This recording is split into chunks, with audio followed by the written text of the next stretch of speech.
Hey guys, welcome back to my YouTube channel. And in today's video, guys, it is a special video because I'm actually going to tell you a brief summary, a brief thesis, a brief essay. You know, it has to have a hook, a paragraph, and you have to edit, rough edit, and then you can do your final. Bitch, this ain't fucking high school no more.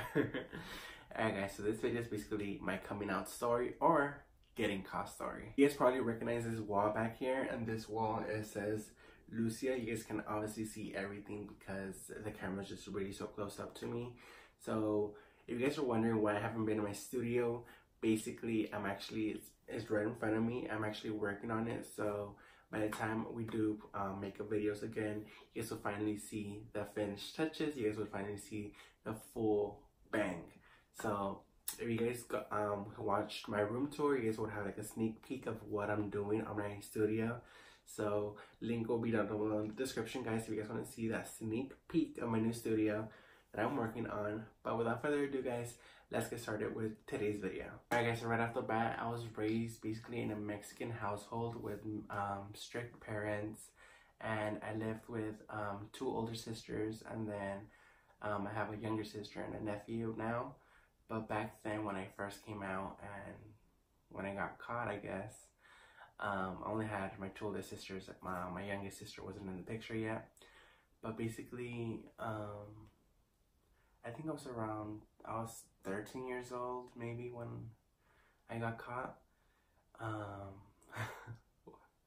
Wow, memory lane. I clearly remember watching my mom put on her red lipstick, or my sisters putting on their lipsticks, doing their makeup, like put some blush on lipstick, doing their hair, doing something every day before going to work, before going to school. And I was just looking at them like, oh my god, like that looks so nice, that looks so good on you, bitch. You fucking slay, girl. That's, you know, I just wanted to interact with them, you know, like I really couldn't interact because I was a guy and I was like 13 years old, which I honestly didn't know what the fuck they were doing, but it looked so good on them. Little things like those, guys, was kind of like intriguing me. It was kind of like, oh my god, I want to do that someday. I want to put something like that. I wonder how it would look on me. Keep in mind, I had no brothers. My dad, he wasn't really in the picture anymore because my parents were going through a divorce, so that really fucked me up, and it kind of shook the family. So I wasn't raised with any guys in the family. I mean, I have, you know, some of my cousins, some of their boys, but we were like kind of distant. So I wasn't really raised around guys. I was more raised around women. I was raised around my cousins. My cousins getting ready for like a party with their dresses, their heels, their makeup, their hair. So I was like involved with that group, you know, of women versus a group of men. Next thing you know, we're playing like those games. Me and my cousins were literally the same age. We're like 2-3 months difference, and we were playing dress up on me, and we're just like, I was getting dressed up in women's clothes. I was dressed up in my mom's big dress. But just keep in mind that it was just me and my cousins. I guess my cousins already kind of knew that my sexual orientation, who I was like, you know, what kind of person I was. Like if I was gay, if I was straight, if I was bi-curious, if I was something. I feel like they had already known based on the way I talked, the way I looked, the way I dressed, the way I talked, the way I walked. Like, I guess gestures gave them an idea in an early stage of what kind of person I was turning into. My cousins were literally the closest and the fastest way to adapt to me being this change. So I never really told them, hey cousins, I'm gay, I like guys. It just happened. Like, they just got so comfortable. I got comfortable. I kind of liked it. We're happy. We're laughing. We're just having a good time playing dress up, doing my makeup, dressing up in women's clothing, bras, shorts, heels, anything that we couldn't find, they were put on me. Also keep in mind that my cousins and myself, we had kept that a secret between everyone in the whole family, which included my sisters, my moms, my aunt, my uncles, everybody in the family. It was all kept a secret. The only persons who knew at that point was just me and my cousins. Oh my god, guys, and you guys won't guess how I got caught. So basically, I'm walking down the motherfucking hallway like a boss bitch, like, listening to the fucking Pussycat Dolls bitch back in the day. I was like, you know, fucking walking down the runway and shit. And then as I'm walking down the hall, my sister's going upstairs and she looks at me like, what are you doing? Like, what are you wearing? And keep in mind, I was wearing the long ass summer dress that everybody wears, fucking heels, fucking lipstick, bitch, blush, you name it. I was full on drag at fucking age 14, 15. And I was like, I was like, oh my God, like I was scared. Like I wanted to cry at that moment because I was like, she fucking caught me. Like, I was just shook. I was like, oh my God. And keep in mind, this was my oldest sister who had saw me. And she's like, what are you wearing? What are you doing? Like, what? Like, she was confused. I was confused because I'm like, what am I going to tell her? Should I lie about it? Should we just say I'm fucking around? Like, what should I do? So that same day, around 8, 9 in the afternoon, she had a conversation with me outside. Like, we took it outside, just me and her. And she's like, what I saw earlier, I don't know if that's you. I don't know if you were playing around. I don't know what you were doing, but I just want the truth. I want you to tell me from you. I don't want to hear from anybody else. I want to hear from you. She's like, are you gay? Like, do you like boys? And at that age, guys, at age 14, I honestly didn't even know what I liked. Like, I honestly didn't know if I liked guys, if I liked girls. But I was like, I don't know. Like, I couldn't respond to her. I was just like, honestly don't know. I don't know. And she's like, you have to tell me because based on what I just saw, I think you're gay. And if you don't tell me, I'm going to be really mad at you. So I was like, I kind of felt the pressure of, I can't lie because I'm going to lose my sister if I lie to her. So I was like, I don't know. I don't think I am. And no, I'm not. I told her, I'm not gay. And keep in mind that I still lied to her because I was scared. I was scared to come out because my mom, she was very strict. Very, very strict. And knowing that if I told my sister was going to run to my mom and tell her, and I was going to get the beating of my life. Like, she was going to beat the shit out of me because I came out. So then thereafter, guys, so many years later passed, and I was like, okay, I think I know what I like. I think I know who I am. I think I know who I'm gonna be and what I like and what's my sexual orientation. So basically, guys, in high school, that's when I met my best friends. I mean, I met a couple friends from middle school that we both went to the same high school. But like my friends Abigail, my friend Marlene, my friend Kimberly, my friend Angelica, my friend Stephanie, all my friends, I met them in high school and middle school. And I feel like they had an idea who I was and my sexual orientation. Like, I feel like all my friends kind of knew. And I feel like my friends by now, I feel like my family and friends already knew my sexual orientation before I even did. Like, before I finally discovered it myself, who I was and who I was gonna be and what my sexual orientation was. Does that make sense?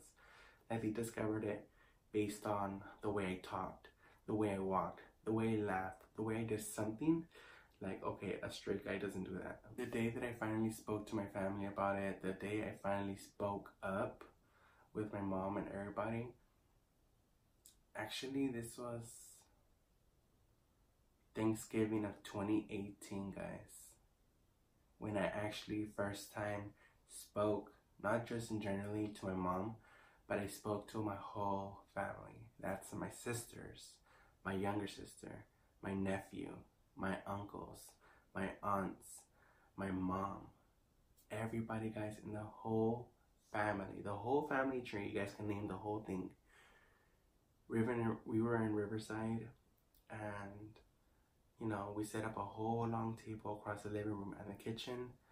And you know, it's Thanksgiving night, and we go around the table and say our prayers, our blessings, what are we grateful for, say a little speech why we're thankful for that person and specifically, or why we're grateful to be all together.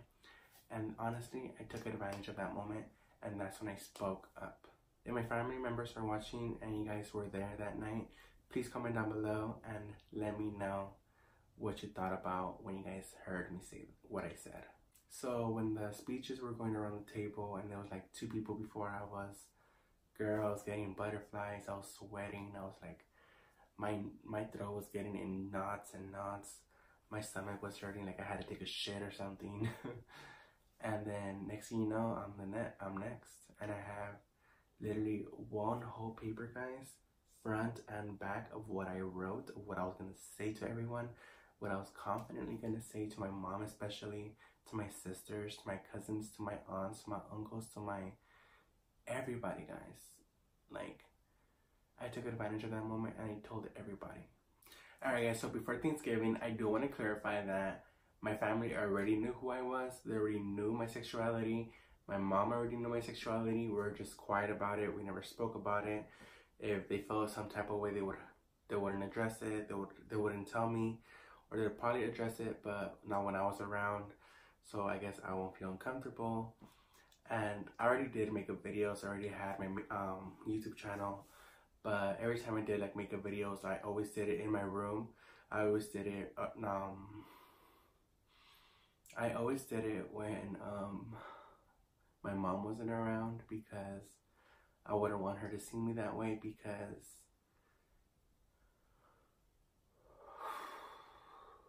my mom was that person where she had all girls. She had 3 girls, which were my sisters, and then she had me, her only boy. And I understand my mom, because she says that I really wanted a boy and you come out gay. So she was really hurt by that, and I was really hurt by her words, because I don't know. I was hurt because I couldn't be the person she wanted me to be. Also guys, before I hit the Thanksgiving part, I do want to go back, a couple months prior. There were many suicidal moments, a lot of them, where I was just like, my mind was just playing tricks on me, and it was like, I can't be the person my mom wants me to be. And the way I felt was because the way I was treated. I was treated unfairly. I was treated like I didn't belong anymore, because I wasn't the person she wanted me to be. I felt disgusting, if I'm being honest, because I was already confident with who I was, but other people weren't. And I know that shouldn't matter, but when it comes with your mom, when it comes to your own flesh and blood telling you that you're disgusting because you're gay and your religion doesn't allow it, that fucking hurts right here. And I had this conversation with my best friend Marlene and with my cousin Brenda. Some of my family members don't know this, but there was an incident not so long ago where I was in my room minding my motherfucking business, getting ready for work. I literally had 1 whole hour, guys, to get ready for work, go to work, and clock in less than an hour. My sisters and my mom, they were in the backyard gardening, cleaning up the backyard, and I was in my room, doing my makeup, getting bomb, slaying up my look, doing my foundation, primer, eyeshadow, girl, getting beat to the goddess with my highlight and everything. You guys know how I like my highlight. And I'm just, minding my business, getting ready for work, and my mom shows up and she's like, "What the fuck are you doing? What the fuck are you doing?" And I'm like, "I'm getting ready for work." And she's like, "You're going to work like that? With all that makeup?" And I'm like, "Yeah, what's the problem?" And she's like, "Wow." She's like, all the girls are back there hustling, working their asses off, while this little boy is in the room doing his fucking makeup. I'm like, at this point, my mom had told me so many things that really didn't bother me anymore. So I was just like, you know, I rubbed that off my shoulder. It hits and like it hurts, but I can just, you know, rub it off and like didn't hear anything. You know, it went through one ear, came out through the other. And I'm like, yeah, whatever. You know, I'm still slaying in my head. Like, I'm still beautiful. I'm still bomb. And literally, I have like 20 minutes. So I request an Uber. And as I'm walking out the door, she stops me. She's like, where are you going? I told you you're not going nowhere looking like that. And I'm like, get out of my way. I have to go to work. And I'm not going to say exactly what she told me because, you know, it's too much. It's too graphic for me to tell you guys. But she was literally like, you look worse than a bitch. And I'm like, she's like, you look like them prostitutes that look outside dressed like that. And when she told me that, guys, I was like, what did he tell me? Like, what did he just tell me? And she just turned away and walked away. And guys, at that moment, I was done. That shit hit me, and I was like, what the fuck did she tell me? Dude, I went in my room, closed the door, fuck my clock in, fuck my job. At that moment, I didn't give a fuck no more. I was ready, guys. I was like, okay, I'm not doing this no more. I can't. It was just too much for me. I locked myself in the room. I Snapchat my sister that lives in Arizona, and I'm like, I'm over this. I'm done. And then as soon as I send, she responded immediately. And she's like, what are you doing? Stop. Like, please answer the phone. I'm calling you. And I was just ignoring her phone calls. And I was done, guys. I was like, this is it. I'm sorry. I'm sorry, Mom. I'm sorry, sisters, that I couldn't be the person. I'm sorry, God. Please forgive me. Everybody forgive me. I'm sorry. My sister calls my neighbor, which is my cousins, my aunt, and they come rushing to my house, and they literally break down my door. They break my door open and stop me. I was so close, guys. They ran in the door, stopped me, and they're like, what are you doing? And I'm like, please, let me finish this. Like, I don't want to be here no more. Like, this is too much. And she's like, stop. Just stop. And then that's when my mom comes in. She's like, what's going on? And I looked at her. I was just like, I don't want to see you right now. Like, I do not want to see you right now. Alright, guys, moving forward to Thanksgiving Day, that's when I just gathered up all those feelings that were always crushed. I was gathering up my broken pieces, my broken heart. I was picking them up, and I was just gonna throw it at them. Like, you know what? This is who I am, this is who I'm gonna be, and this is who I'm gonna be no matter what you tell me. So Thanksgiving, guys, literally wrote a letter, and I said, I did my research as well a week prior before doing my speech. I came out with a speech about homeless people, guys, and how literally, I wish I had the paper with me. Like, I still had the paper, but I just cleaned out my room not so long ago, and I'm not sure where I left the paper, but I believe it's literally 60% of all homeless are literally LGBT homeless people, of families who kicked out their own siblings, who kicked out their own kids because they couldn't accept them or because they didn't allow them to be who they want to be. And I made sure to include that into my speech because that was really important. And I was reading on, and I was reading the part where I was just like, okay, I've had it. Like, there's so many people in this table who look at me differently, who talk about me behind my back, who look at me like, ew, who look at me like, oh my god, what is he wearing?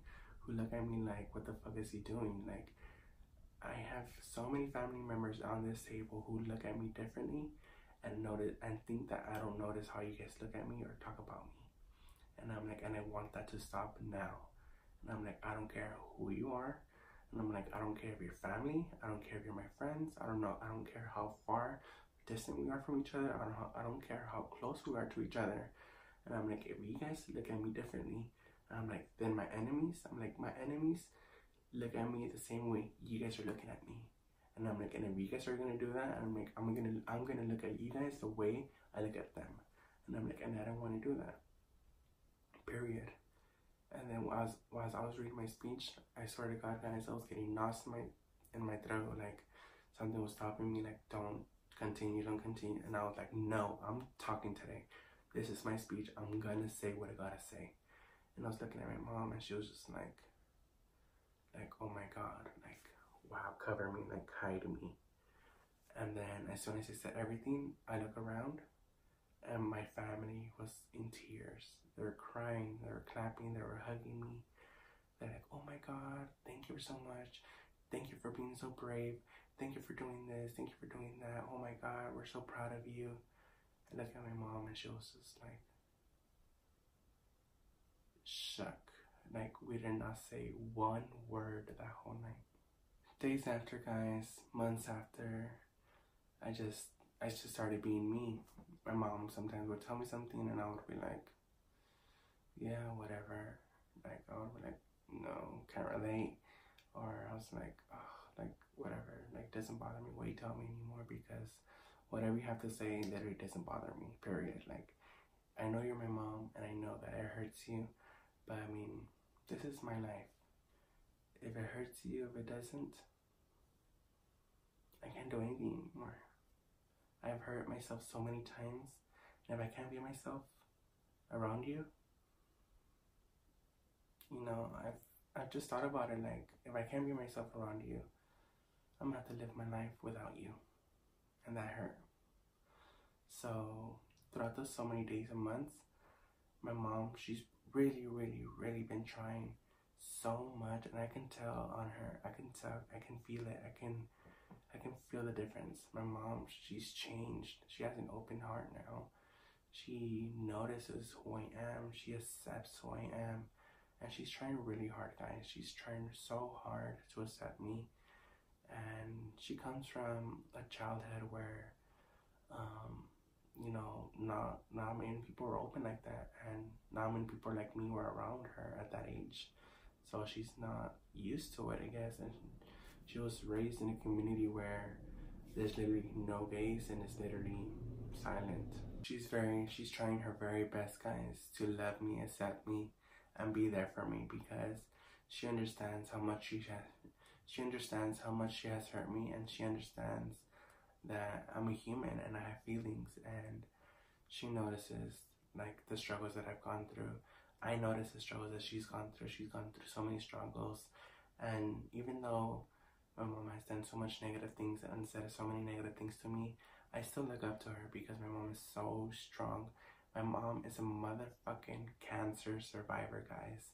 She is amazing. She's like literally an amazing role model. No matter what she said to me, no matter what she's done or what she said, I still look up to her, because she's so strong, and she's alive, and she's a fucking cancer survivor, and I'm fucking proud, and I won't stop saying that. So now in the present day, guys, like today, like I can literally do my makeup any day, and my mom would look at me, and she's like, okay, I like that look today. Like, she won't tell me like, oh, I like that look, but she'll give me the look, like she'll smile, like she's happy that I'm still able to do whatever the fuck I want, no matter who tells me something, no matter if the crusty ass neighbor tells me something, if the fucking whole neighborhood, the whole block tells me something, looks at me a certain way, she knows how I would react, and I'll be like, bitch, fuck you, fuck you, fuck you, fuck you, fuck you, fuck you, fuck you, fuck you. She's literally like, I'm proud of you, because I wouldn't be able to be as strong as you, because if somebody told me something, I would have broke down. And I'm like, no, you wouldn't, because look where you're at. You're a survivor. and you didn't break. It broke you a bit. It scarred you, but you made it out alive. And I did too. So literally a week from today, guys, we had a conversation. My sisters, me, and my friend Marlene. We had a conversation in the kitchen where, I don't know, the question just came up, and we were talking about me, about my sexuality, and a specific question came up, and they looked at me and they're like, okay, we're gonna ask you a question and we want to know, like, and I'm like, what's going on? And they asked me, they're like, if you had the funds, if you had the money, would you go with the process of becoming transgender? And I said,